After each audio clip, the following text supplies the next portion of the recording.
Hello everyone and welcome back. My name's dustinkreis and today we're going to do a pickups video. And I was thinking about holding off on this until the end of the month because BioShock Infinite is coming out, but it's not like I'm not going to do another pickups video, so we'll just pick that one up when we get it. But I want to get a lot of this stuff on the shelves because it's just, the pile's getting big. It's time to get this stuff out of here.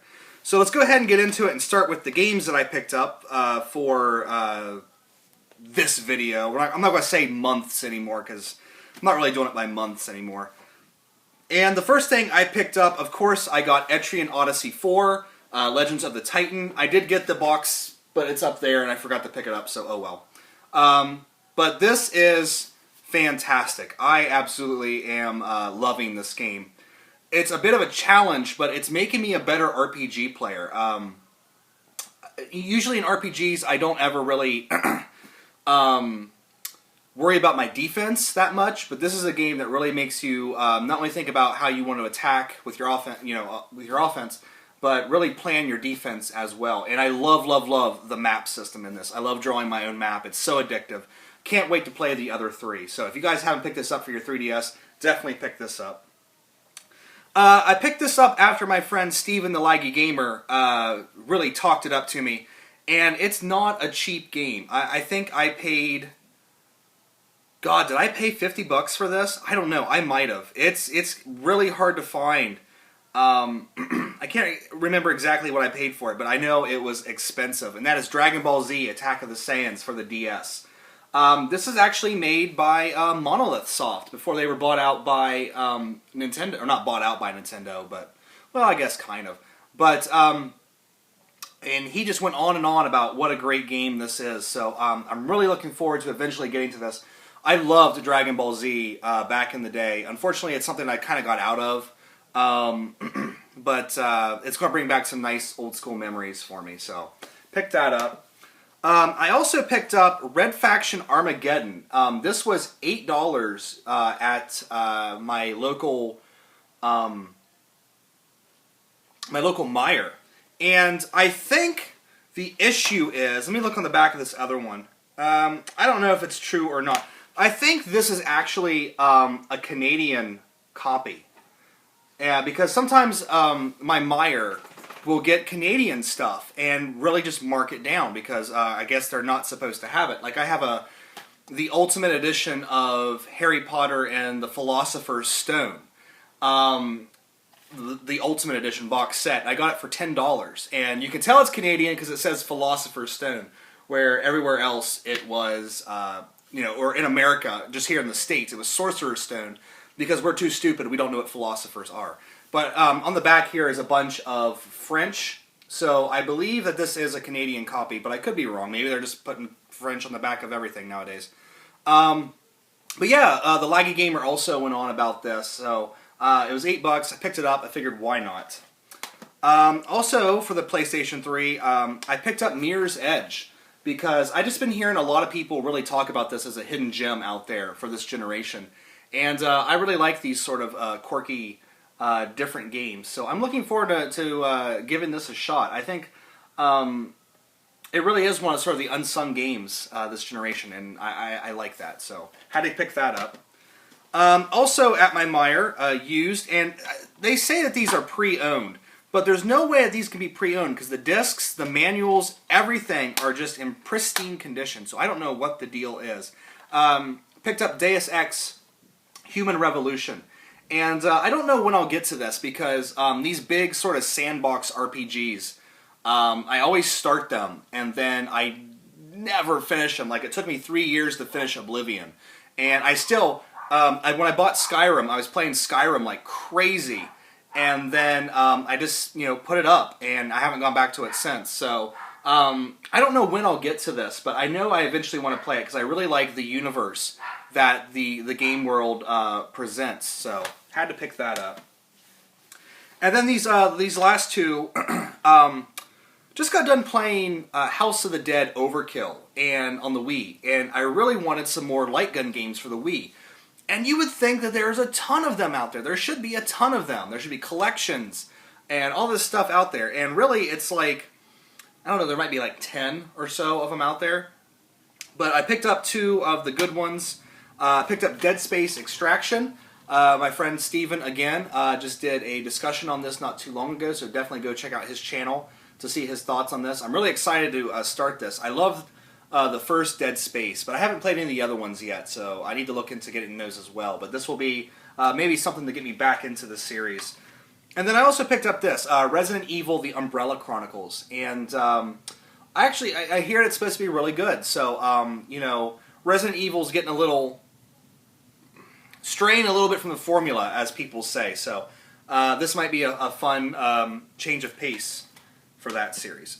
And the funny thing was, when I got the Umbrella Chronicles home, I opened it up because it felt really heavy, and it did have the manual in there, but it also had a manual for Wii Sports. So, yeah, apparently someone's missing their Wii Sports manual, so I have two now, so. Okay, let's go with movies next, because I think people will be more interested in seeing the movies. Actually I have one more game. Forgot about this, somehow I got put in the wrong pile. Went to Half Price Books a while back, and I found this there for $3, and it's the Fallout collection for PC. It has Fallout 1, Fallout 2, and Fallout Tactics all on one disc. So for $3, hey, why not? So I've played Fallout 1 a little bit, and then I got stuck. And but I kind of want to go back to it. It's just nice to have two. I already have Fallout 1 on my PC, so I don't have to worry about it. But to have 2 and Tactics on there, you know, I don't know whenever I'll get around to them, but it's nice to have sort of all of the Fallout games now. So there we go. Yeah, DVDs. Let's save the big one for last. Picked this up at Half Price Books because it was $4, and I kind of really want to get back into anime. And I was just reading the back of the case, and it just sounded really interesting, and that is X. I've never seen this before. It's one of those ones that are rated R, you know, full of blood and gore and just action. So I'm really kind of looking forward to putting this in, but I just haven't got around to it yet. But if you've seen this, and if it's any good, let me know. And if it's not, hey, I only spent $3 on it, so. They had a 2-pack of these here at Half Price Books for $6. And I remember when these came out, and I really wanted to get it, because I love the movies. And I really wish they'd make a third one, but I don't think it's ever going to happen. But I picked up the Hellboy animated movies, both of these, together for $7. And inside the cases, they have the art books and the comic books and everything. I mean, it's complete. And perfect condition. Really happy to have these because I love the Hellboy movies. I think Hellboy 2, Hellboy 1 is a really great like pulp type of story. You know, like those old amazing tales and things like that. And then Hellboy 2 is just this gorgeous fantasy movie. Like, there are times where it really got me choked up when they were talking. I can't remember the character's name, but the bad guy was talking about the destruction of his world and stuff, and it hit home for some reason. So I'm really excited to look into these because they're, you know, made by the same people. They got the same actors doing the voices. It's going to be a lot of fun, I think. And then finally, we all know what today is, and I did go out and pick up The Hobbit. And we all know that there's eventually going to be another double dip. They're going to release a Hobbit, the extended edition, and to be honest with you, I don't know if I'm going to go in for it. Because I thought this movie was just a little bit too long. A lot like King Kong. I never picked up the extended edition of King Kong because I actually think that movie could be trimmed back even more than it is. But, you know, the only reason I'd really buy an extended edition of The Hobbit is to get all those bonus features. But to be honest, this movie is very CG heavy, and I don't really like to sit and watch people at computers creating the world. Like, I like to see them building the sets and doing the makeup. Like, all the orcs and in this are CG characters. So, you know, I don't know if I'll do the double dip or not. We'll see when it eventually comes out, but I did have to pick this up, and I'll probably throw this in tomorrow on my day off and watch it as I'm playing Etrian Odyssey 4. But, you know, I love Lord of the Rings, so I couldn't go without getting that. So, now into the CDs, and this is something that is completely new to me. And I knew these things existed, but I didn't know how to get a hold of them, and then just at Half Price Books, they have a ton of these. So I am probably going to be getting a lot of these because I listened to half of one. I listened to 2 discs of one of these sets, and it's fantastic. I picked up a lot of the Doctor Who audio adventures because with the old Doctor Who episodes, a lot of the old episodes were lost because the BBC just threw them away. And they kept the audio for some reason, but they threw away all the video. So a lot of the episodes of like the first and second Doctor are just gone, never to be found again. So what they did is they released a lot of audio adventures, and there's a lot of audio books out there as well. So an example of an audio adventure is like this one, Tomb of the Cybermen, which I don't believe is a lost episode. I believe this is one of the ones that's still complete. But this is an adventure of the second Doctor, and what they do is they take the audio from the original show, and then they just intersplice it with narrative to sort of flesh things out.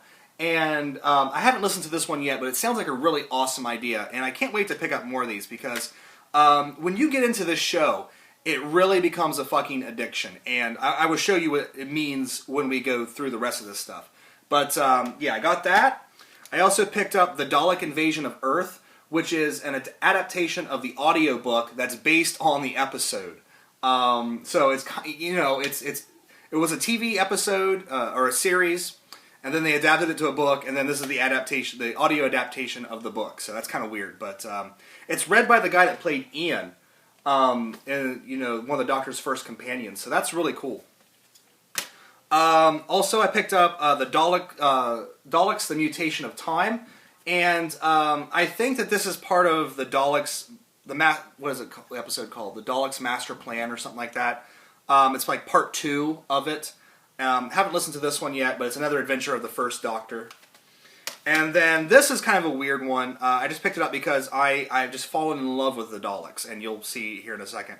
The Dalek Conquests, which is kind of like a history of the Daleks, narrated by the guy that does the voice of the Daleks. Kind of, if you haven't seen the show yet, this gives a lot of spoilers for episodes, so don't listen. You know, if you find this, don't listen to it until you've seen the show. And yeah, I picked those up just kind of as an introductory to the Doctor Who audio universe, and I'd probably be picking up more because each one of those was like $5 a piece. So more crack to fill the addiction. The one lone album I did pick up this time is flat out fucking amazing. I love this album, and it is Local Natives' Hummingbird. I talked the last pickups video about Local Natives' Gorilla Manor. I picked that one up first because of the song White Eyes. And I knew I wanted to get this, and finally I just ordered it off Amazon. And case in point, I threw this into the CD player the first time I listened to it, and then I proceeded to listen to it 3 times in a row. That's how good this album is. I am completely blown away by this. And, you know, songs You and I, Breakers, and Black Balloons, just, oh my god, just so amazing. And so if you haven't listened to Local Natives, definitely check them out. They're an awesome band. They're quickly becoming one of my favorites. And then finally here to round out the last of this pickups video, a couple books and then a toy. At Half Price Books, I found this there, and of course, had to pick it up because I'm fucking addicted. The Dalek Handbook. Goes through the history of all the Dalek episodes of Doctor Who and the creation of the props and all that stuff and what they had to go through to operate these things back in the day. Because, I mean, this is back in '63 with a shoestring BBC budget. It's amazing what they did back in the day. And then this is kind of an interesting book, and when I found it there, I immediately picked it up because, let me see if I can find it here. I picked up a book called Brave Story. And that title probably should ring some bells because it's the basis for this game right here. Like, this game is sort of a sequel to this book, I guess. And when I saw it there, I was like, holy crap, that's the novel that the game's based on. So I had to pick that up because it's, you know, it just seemed too cool Really looking forward to reading it. I don't know when I'll get to it, but really love that cover. It's kind of reminiscent of the old Harry Potter covers. But so I picked that up. And then last but certainly not least, to round out my just ridiculous addiction, I did buy Dalek Supreme. And this is one of the new Paradigm Daleks that not a lot of people really seem to like. But I actually really like the look of them. And, you know, people sort of compare them to they call them the Dalek Rangers because they look, you know, they're color-coded and they look like the Power Rangers. But I don't really see that as a negative because I love the Power Rangers. But had to have Dalek Supreme. I'll probably buy the entire Paradigm, to be honest with you, the other 4, just so I have them all. And hopefully I'll find some other Daleks to buy because there's just something about this design that it's really captivating me because they really haven't changed it all that much from back in the day. It's kind of endured, you know, the 50 years of Doctor Who. So had to pick up Dalek Supreme. The build quality on it is a little, I mean, it's a hollow figure, you know, but, you know, the arms, such as they are, move, and the eye stalk moves, and his head turns, and he's got wheels. I mean, that's pretty much as articulate as the Daleks get in the show anyway. It'd be cool if it opened up and there was a Khalid inside, but, you know, what are you going to do? But anyway, yep, that's the pickup. So let me know what you guys think, and if you guys have picked up anything cool, definitely let me know. But yeah, so now I'm going to go play some Etrian Odyssey 4 and hopefully get that knocked out sometime this week so we can do a game discussion and I can move into something else. So anyway, guys, yeah. Just making sure that I got everything on there. That is it for this video, so thank you so much for watching. Take care. I'll see you next time.